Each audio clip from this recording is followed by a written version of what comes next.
semakin dia maju. Apabila kamu tidak imbangin dengan rasio kompresi dinamis yang dan klep in menutup ini berada di 38 derajat. Jadi noken ini kemiringan ini tidak sesuai dengan coaan.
Posisi di 38 derajat, tak ukur berapa jaraknya ruang kosongnya.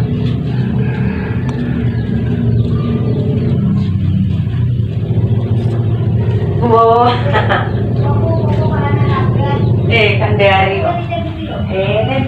Oke, di sini saya sudah mendapatkan angkanya. Dan di sini saya mendapatkan angkanya itu 46 mili setelah klep in menutup di angka 38 derajat.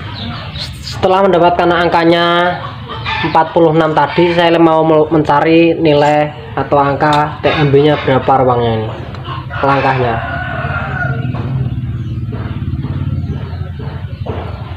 Oke, saya sudah mendapatkan, saya kunci, saya lihat.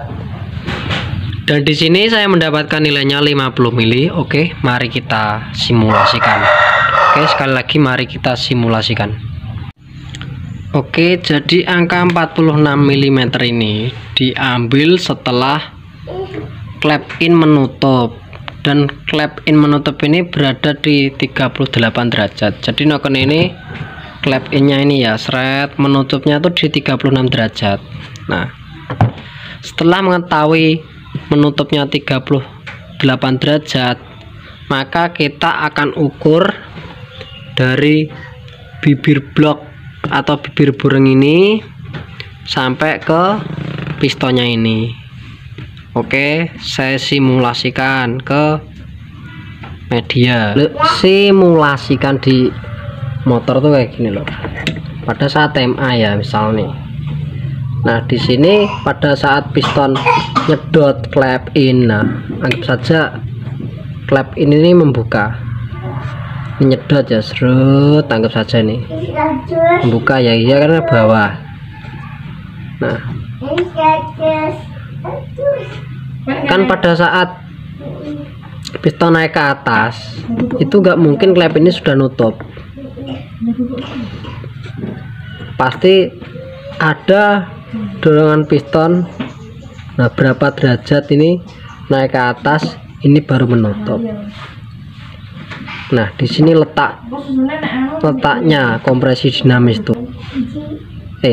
Setelah bahan bakar masuk, klep in menutup ini, lah berhentinya piston itu di mana? Ya, habis itu kamu ukur ruang ini. Setelah ruang ini, itu ada caranya. Kapan-kapan tak bahas cara ngukurnya. Nah, semakin tinggi noken as kamu durasinya, maka ini semakin dia maju. Apabila kamu tidak imbangin dengan rasio kompresi dinamis yang tinggi, maka efeknya motor akan lemas. Oke, tak ulangin sekali lagi. Ada saat piston di atas, ibaratnya ini proses nyedot, piston ke bawah, klep in membuka, anggap saja ini. Terus pada saat piston ke atas, klep in seiring berjalannya juga mengikut nutup, dah spread nutup rapat. Nah, si pistonnya itu pasti agak nongol ke depan. Nah, sisanya ini, ruangnya ini, jarak antara ini sampai ke sini ini harus dihitung. Beda kalau ngitung rasio kompresi yang statis, itu kan piston berada di TMB, langsung dihitung ruangnya. Ini saya anggap rasio kompresi palsu, ini saya anggap. Nah, rasio kompresi murni itu setelah klep in menutup ini, hisap nutup. Nah, piston tuh berada di berapa derajat, kita lihat. Nah, itu hitung ruangnya. Oke, sampai sini paham ya? Dan dari sini tadi kita bisa mengambil ilmu ya, atau bisa membuat menjadi referensi. Sekarang tak kasih contoh kecilnya ya. Siapa di sini yang pernah menggunakan noken ekstrim, akan tetapi rasio kompresi itu nggak diubah sama sekali, bahkan diubah tapi itu tidak mumpuni. Jadi noken ekstrim rasio kompresi ini kurang. Biasanya motor itu kan lemes bawahnya, ngempos pol ya. Oke, tak buktiin sekali lagi di motor 2 tak. Kalau di motor 2 tak itu lubang exhaustnya dinaikkan berapa mili dari standarnya sampai tinggi banget ibaratnya ya, tanpa merubah rasio kompresi yang di bawah atau memawas head, maka motor itu powernya akan pindah ke atas. Bawahnya lemes tapi atasnya ngejet gitu. Kalau di motor 2 tak gitu. Kalau di motor 4 tak seperti yang saya sebutkan di awal. Dan sebaliknya, ada nggak yang di sini yang nonton nih pernah nih sudah langkah 68 piston tiger, akan tetapi masih kendala kurang dana, belum bisa mengubah nokennya, masih noken standar nyel. Biasanya motor akan liar, putaran atasnya kurang, bawahnya edan, pokoknya atasnya kurang, dan bahkan bisa ngeritik nih, kompresinya terlalu padat soalnya dinamisnya. Oke lur ya, dari sini kamu bisa menata mesin kamu sendiri. Nah, yang cocok buat mesin kamu itu gimana? Nah, makanya mesin tuh beda-beda. Tak kasih simulasi lagi lur di sini. Saya anggap ini piston ya, ini piston. Semakin derajat noken kamu ini nutupnya ini nih semakin lama, maka si piston ini kan semakin naik. Nah, semakin naik ini maka ruangan yang tersisa ini semakin kecil, maka kompresi ini semakin melemah. Nah, makanya butuh piston yang jenong ya. Nah, piston jenong ini enggak asal jenong, kita perhatikan rasio kompresi murninya, dihitung lagi. Kapan-kapan tak bahas cara ngitungnya. Oke, di sini ya, semoga menjadi referensi teman-teman. kalau garap motor tuh dari mana dulu, nyesuainya gimana.